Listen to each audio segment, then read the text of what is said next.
Hello, everyone. I'm excited to be here again in the Courtship Academy. And I have a young lady with me, Vivian Daniel. She's doing her youth service in Enugu State currently. And as the first time I met her, she said she was a vegispreneur. It was the first time I was hearing the word vegispreneur, so I guess she coined it herself. She's witty, she loves reading, she loves books. So I met her on Facebook, and since then we've had a good relationship. And she's here to talk to us about You Can Love Again. So Vivian, I don't know if there's something else that I miss about you that you would like to tell us for us to know more about you. Well, not at all. You've said the basic things at the moment. Okay, so you Yeah. can go ahead and tell us about You Can Love Again, because we know that a lot of people have gone into relationships that have turned sour, and because of that they feel it's the end of the world, they can't really recover from it, or they are struggling right now to get back on track, because though they may want to marry and be in a relationship, they have a dent now due to their past experience, and they are wondering how they can move forward, or they are struggling with it. So can you tell us more? How can you really love again? How can you move forward? Okay. Hello, everyone. Like you all are aware, we'll be talking about how you can love again, and you can love again. So, it is God's intended plan for love to thrive, as we see Him having a bride called the Ecclesia, which is also the church, of which He pampers and feeds her. So, but living in our society today, we see different definitions of what the world gives us as what love ought to be. And usually these definitions come from selfish reasons and is usually conditional. And in the long run, when you go by that, you come to cases whereby you are jilted, or you go through heartbreaks because there's a reason why you went in there, and it's usually for selfish reason. But today, as we said, we're talking about You Can Love Again. We'll be seeing how love originated from the Bible, and how the scripture teaches us, or what it tells us, true love is. And to back up this, we'll be looking at First Corinthians chapter 13, where it tells us what true love is. So to give a little study into it, it says, if I speak with human eloquence and angelic ecstasy, but don't love, I'm nothing but the creaking of a rusty gate. If I speak God's word with power, revealing all his mysteries and making everything plain as day, and if I have faith that says to a mountain, jump, and it jumps, but I don't love, I'm nothing. If I give everything I own to the poor, and even up to the stake to be burned as a martyr, but I don't love, I've gotten nowhere. So no matter what I say, what I believe, and what I do, I'm bankrupt without love. Therefore, it tells us that even the Bible tells us that it is important. Love is important, is an essential part of human lives. Love is important, and we singles particularly, a lot of them have gone through different experiences which led some of them to come into the conclusion that they'll never love again. And in my own case, it wasn't all rosy and all fine too. uh, I once went through a heartbreak, and what really happened was that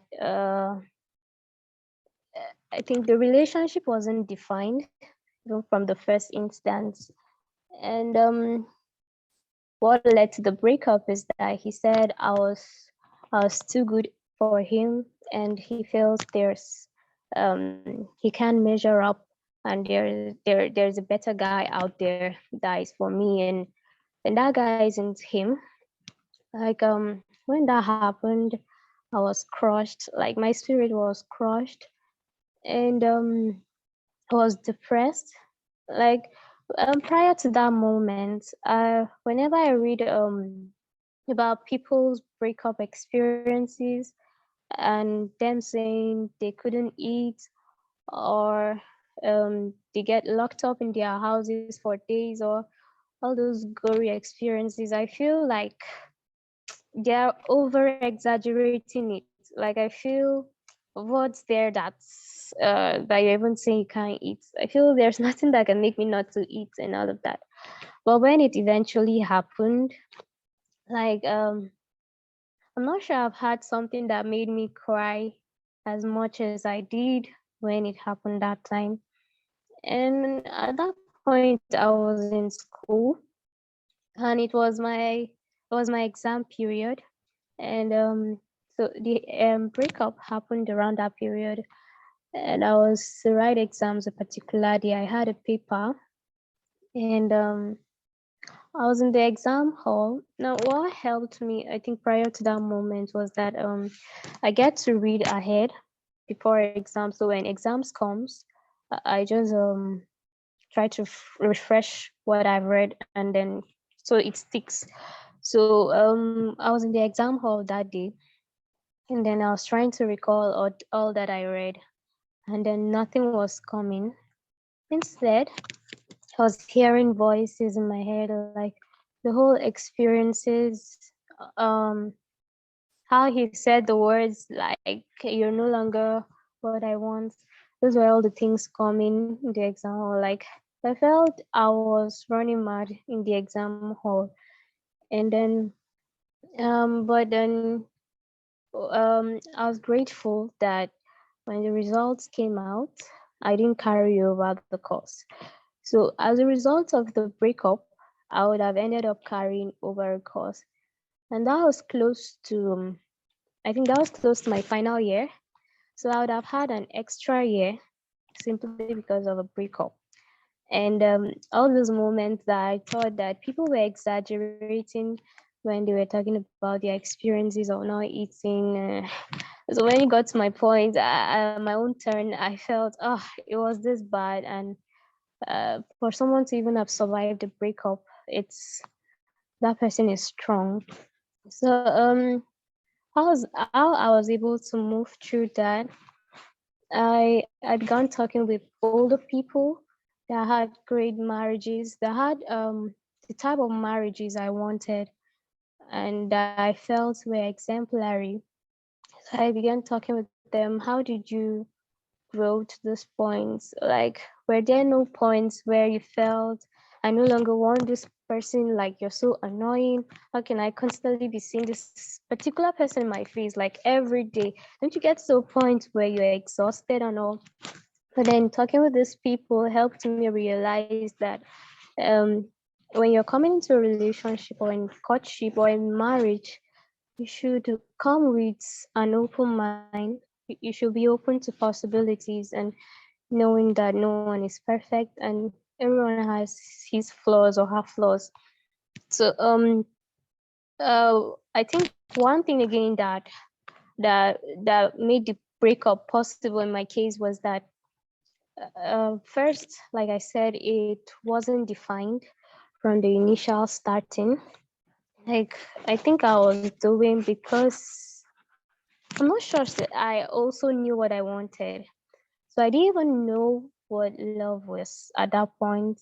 I I think maybe peer pressure because everybody was into a relationship at that moment. So I felt, well, why not? Why not me also? So I ventured into it because everybody was. So I didn't even know what love was at that point, and neither did I know what I wanted myself. So all of this contributed to making it possible for the breakup to thrive. And then, so when it eventually happened, I was crushed. So, like I said, how I was able to pull out, I spoke with all the people that had great marriages that I wanted to replicate. And eventually I got to read more about love, what true love is. And okay, prior to that moment, I'm not sure I even read. Um, no, I felt love was a worldly stuff and not biblical.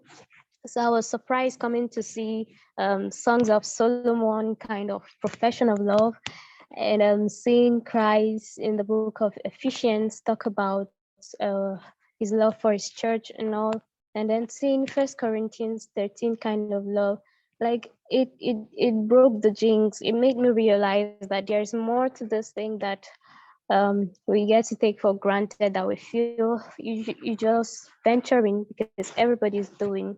Realize that love is patient, love is kind, love is enduring, and all the characteristics of it mentioned in the Bible, and all of that. So I got to read more, and then to know what love is. And then when it happened, I had a friend, an older friend. He does counseling sessions. So we are talking on Facebook. He gets counsel relationship matters, singles, married, and all. So I chatted him up that particular day, and I told him I needed to talk to him, and I told him what happened, and I feel like I'm going crazy and I need to talk to somebody. And then he asked me to come over to his office to see him. And our normal counseling sessions you pay, but because we were friends, I never paid anything. He just booked a time for me, and then I went over to his office. And while I was there, he tried to make me be calm and talk, but I was still holding back. So he brought in one of his staff. It was a lady. And then she asked me what was going on. And then I was telling her how it all came about. And she also, from what I told her, she also realized that it was never defined in the first place. It was more of pressure. And then we weren't even matured for that kind of stuff, as a matter of fact. And then she was even the one that made me. Now, when we were talking with her, that's when I realized that for the sake of a relationship, I actually put my life on pause. Like I realized that I wasn't trying to develop myself more. I wasn't doing anything to get better. Like everything was on hold. And then so when I spoke with her, she pushed me for that to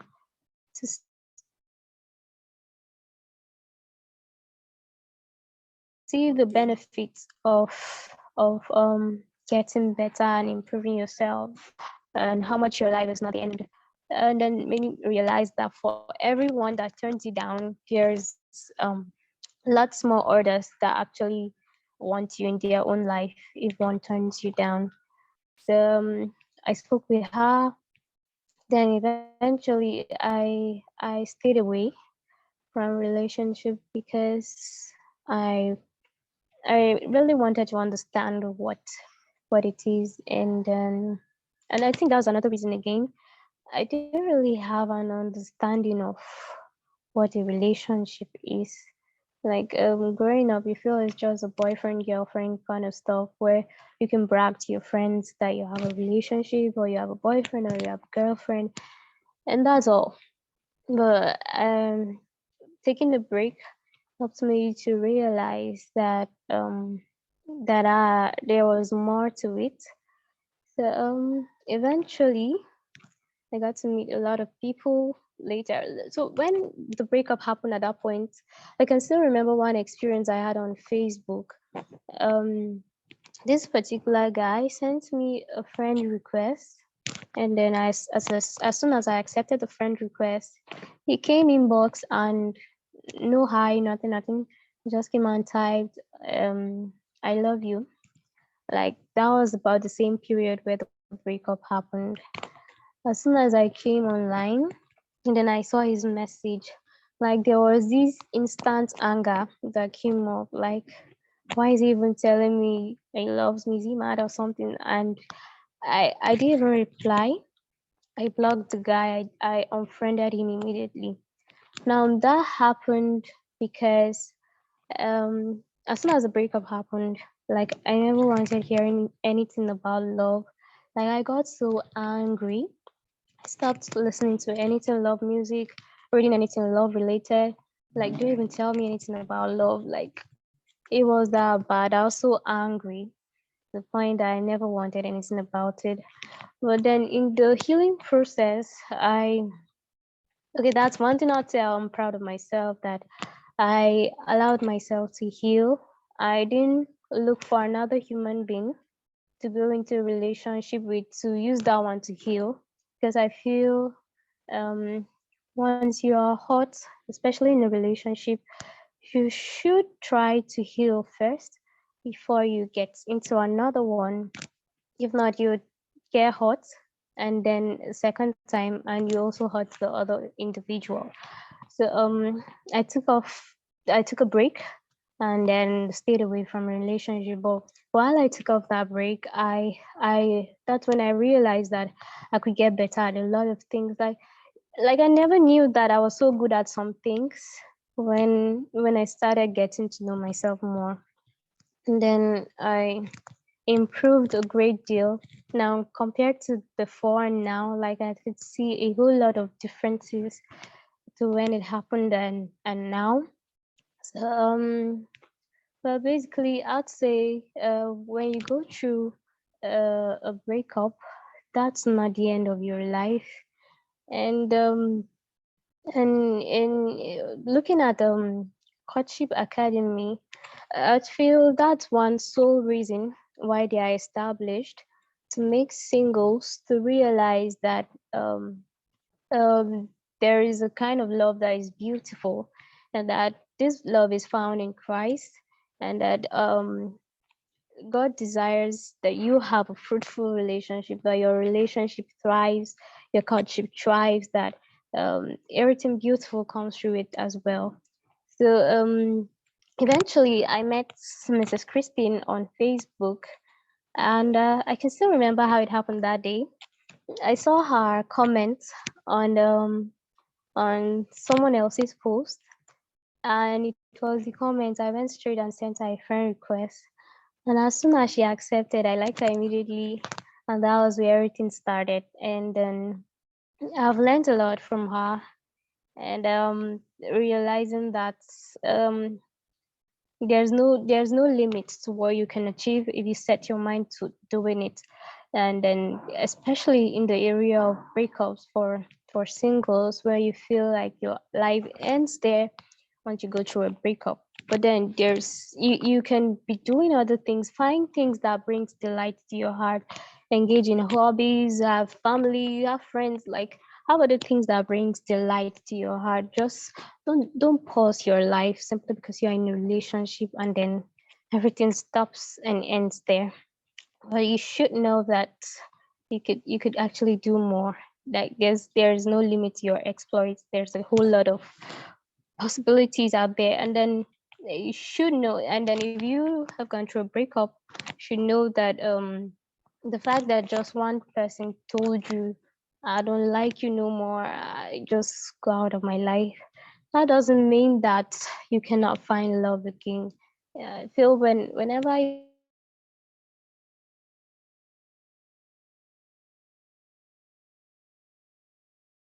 like Like we're having network issues. Hopefully we'll get her back.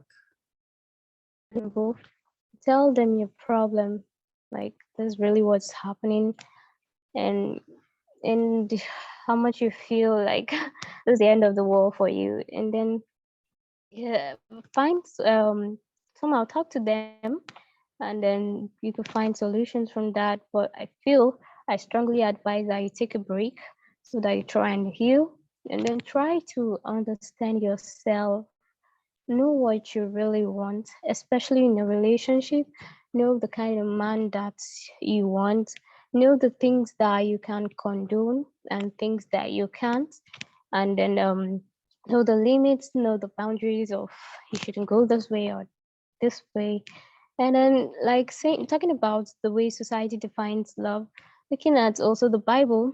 Now, it's surprising that all of these things we have them in the Bible, the good part and the bad part of love. Now, looking at the negative part, where Ammon and Tamar, he was so obsessed with her to the point that he had to pretend that he was sick, and then his father sent for her to him, and then to the point he raped her. And then the Bible records it that he detested her after the act more than he even wanted her initially. So it was all lust, not love. So that's why we say that you should know what you really want, and when a guy comes, you should be able to know, is this really the kind of man I want, or he doesn't fit into. Now, talking about that part, there are people that are still improving and growing. So, but you shouldn't turn people down just because you feel they have not gotten to that point in their lives where they're exhibiting their full potential, and they are being productive and all. But you should know if this is the kind of person I can be patient with. This is the kind of person I can, I'd want my children to call father. This is the person I would want to be associated with in life, and all of that. So it all boils down to you as well, knowing what you want, and defining what you want. So that's Okay. Um, do you think it's worth it, or ladies should be like, I've broken up with this person, or he has broken my heart? Should they focus on trying to get back this person? the one that broke their heart, right? Yeah, like focus, like, oh, I really have a crush on him. I'm not gonna let him go. I'm No, crying. no, I'm no, doing no, all no, this no, because no, I'm no, trying to go back to no, get no, his no, no. attention.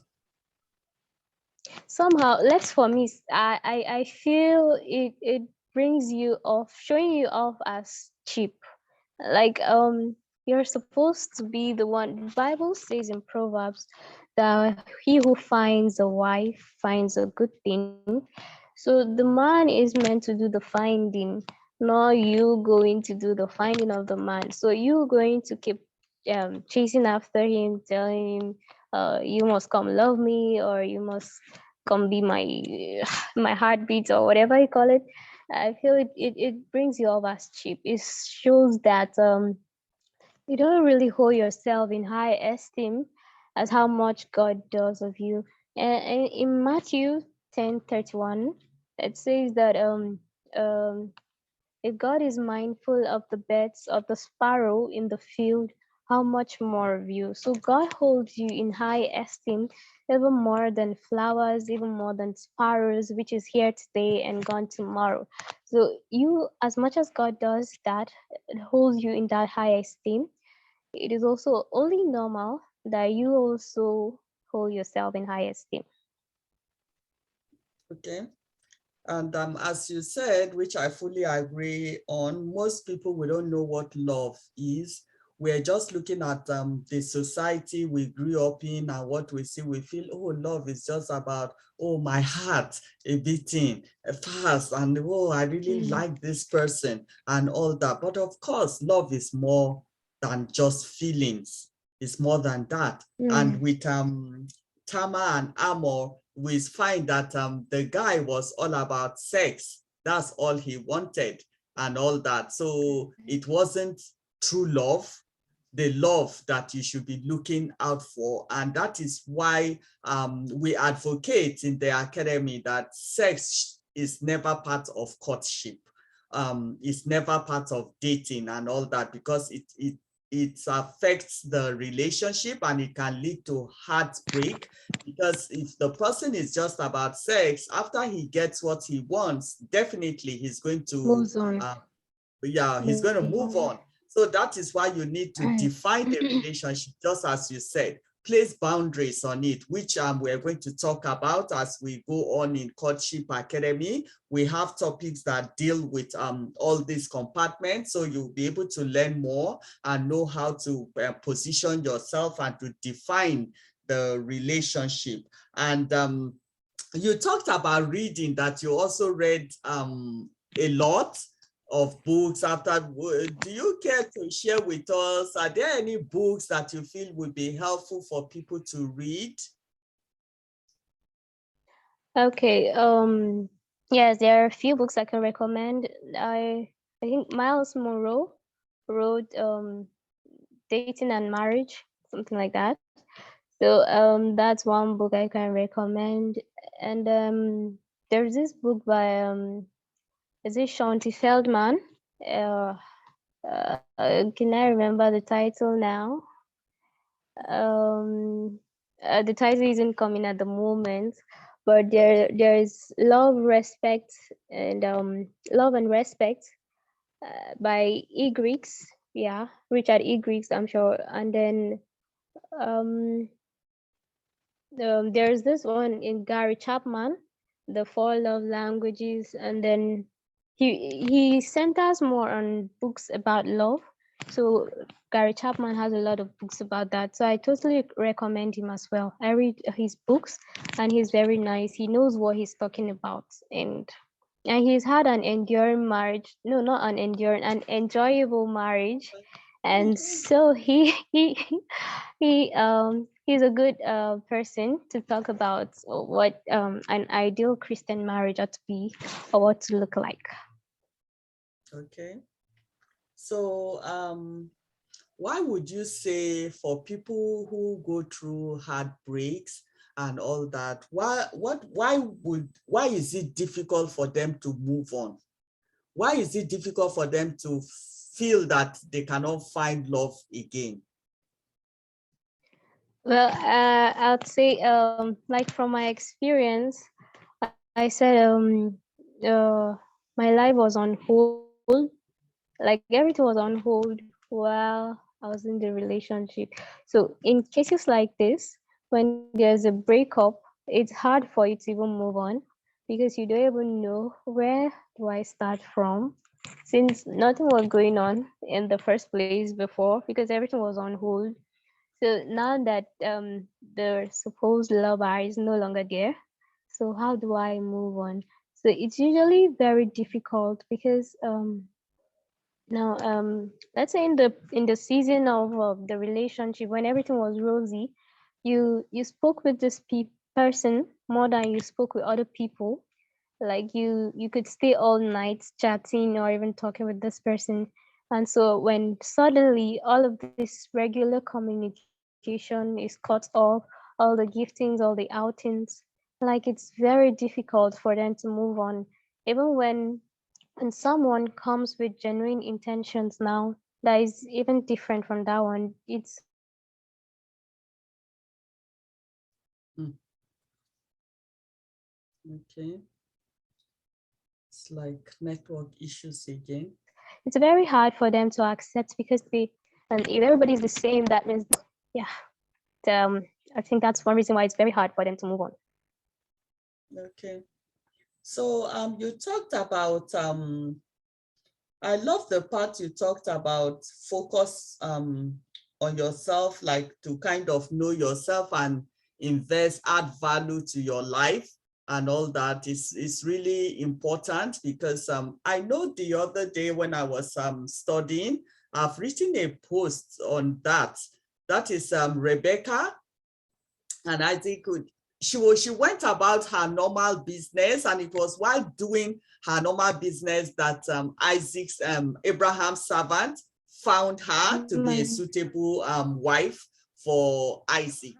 So Isaac, she was going right. up, she was focused on herself, she was investing in her life, she was doing what she knew about. So as young girls, I feel that maybe we focus more, ladies, as soon as they are teenagers and getting to that age, they feel, oh, it's all about love, love, love. The focus, as you rightly say, shouldn't Mm, be on love, because that's how you can get hot. It's not true. focusing on love, but focusing on yourself to continue to build yourself, to achieve the purpose for your own life. That's what the focus should be. So engage in things that will make you a better person, add value to your life, and focus on yourself in that regard. So that as you continue to focus on yourself, it is possible now for you to meet a person that is compatible with you, and you find true love through that. Right. So, yes, And so can I that, add to what you're saying? yes, Okay, so even in the Bible, it said, "Love your neighbor as you love yourself." So even the exactly. Bible is wants you to be mindful of yourself, be on the lookout for yourself, and then before you can even be on the lookout for another human being. So it's very important that you develop your own self and strive to be better. Yes. So today we've looked at You Can Love Again. From Vivian, she has told us how you learn from your mistakes. Just because you've had a heartbreak doesn't mean it's the end of the world. And give yourself time. Once this heartbreak, don't rush into another relationship. Give yourself time so that you can heal and recover before you jump into another relationship. And don't allow it to sink you, like it's not the end of the world and all that. You can always bounce back. Put value in yourself. Never try to go back to that, force yourself onto someone that is not really appreciative of you. So those are the points like she has made. And then knowing that for everything that happens in life, there is a lesson for you to learn. That's just my takeaway. Look at the lesson, learn the lesson, and move on. Breakups are all parts of life, normal part Right. of life. There's nothing big. And then for me, breakups are a blessing in disguise, because it saves you from going into something that you will regret tomorrow. It just shows you that Right. you're incompatible with the Mm, person, and that is why you have to move on, or they have to move on. So that's mm. just life. So those are the things that Vivian has covered with us. So I hope they are helpful to you. Vivian, would you want, in case anybody wants to connect with you, do you want to, how can they reach you? I could drop my email address Okay, basically, and so, VV Daniels, VIVI Daniels 56 at gmail.com. And on okay, Facebook, I'm Vivian Daniel. okay. All right, so Vivian, thank you so much for taking time to speak with us. I wish you all the best and that you will find true love Amen. eventually. Amen. Yes, Thank you. Thank all you. right, all right.